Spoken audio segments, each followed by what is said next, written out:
Hello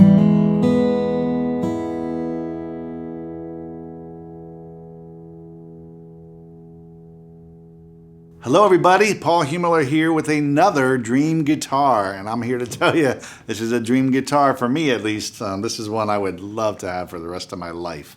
Bill Tippin is a dear friend, a great guy, and one of the best builders on the planet, and most other builders will tell you that. It's not just my personal opinion.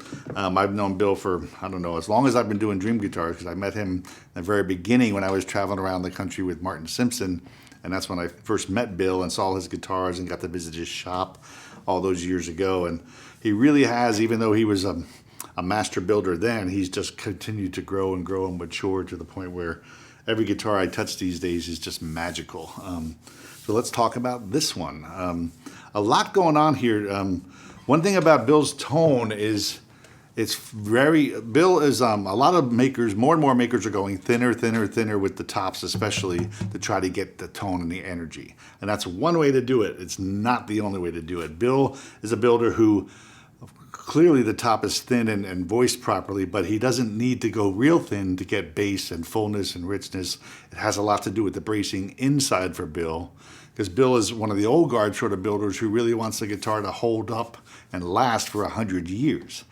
There are some modern makers whose guitars may not be around in 100 years because they're so thin. They're going to be great, but their accidents happen, different things. But Bill's guitars are made to last, and still he gets all this depth and beauty and resonance and everything you want. So enough about that. You'll hear it for yourself hopefully in a moment. But this is his Forte model. The Forte is a little bit bigger than a triple O. I would say it's an OM or to grand concert size. Bill's shapes are unique and different. I was with Bill, we had a lot of conversations when he started to make his own shapes, moving away from the standard Martin bodies years ago, around mid 2005, 6, 7, somewhere in there. So this is the Forte. This has got an Adirondack Spruce top. Bill's a big fan of Adirondack, even though day one it may not give you everything. After a few years, like this one happens to be 4 years old now, the top is really giving all the energy and all the colors. There's this magic about Adirondack once it's broken in that's worth the wait sometimes. But in this case, you don't have to wait because we have a pre-owned example for you. I love Bill's bridge, just really elegant, sweet design. This one has another thing Bill does a lot of is this really, he calls it a micro abalone. It's a very thin piece of abalone, maybe a 1/16 or so of an inch, and the rosette and the top trim. So it's not in your face sort of bling. It's very subtle and very elegant. This has koa binding, and you can see the koa bevel here.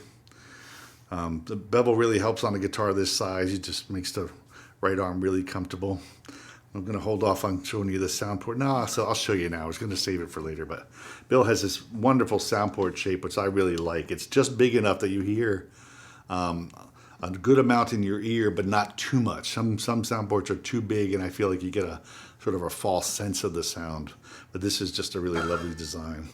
Quick note here, Bill Tippin purposely puts his buttons into the side of the guitar, but inside it's going into the neck block. So it's not a mistake. Some people call me like, why would a builder do that? Because it's the right thing to do on Bill's guitars. He has a very small neck heel, and if you put it here, you're going to split the heel. So he prefers to do it here because inside a guitar you have a neck block. It's a big block of wood right here that's wide, much wider than the neck heel. So you can go right into that. You're into a big block of wood. It's completely safe, and in this case, safer than doing it in the neck heel. So it really depends on the guitar. Anyway, beautiful koa bindings.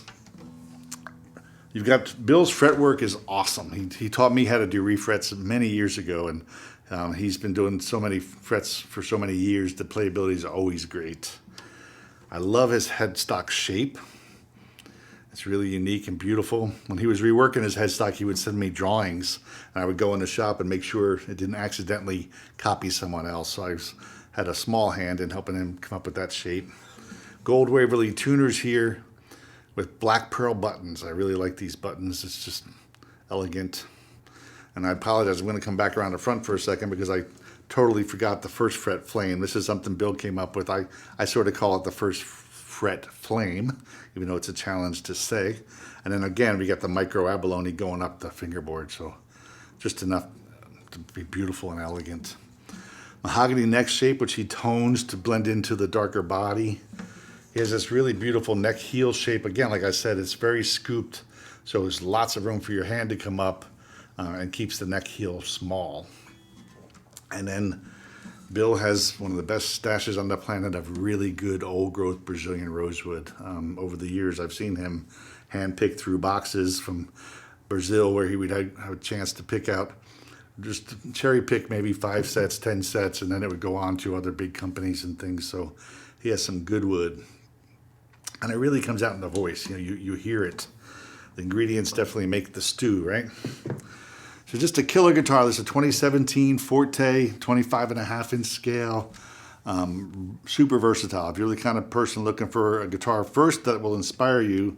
Second, cover any genre you want to play. And 3, last a lifetime. This might be one for you. Thanks, y'all.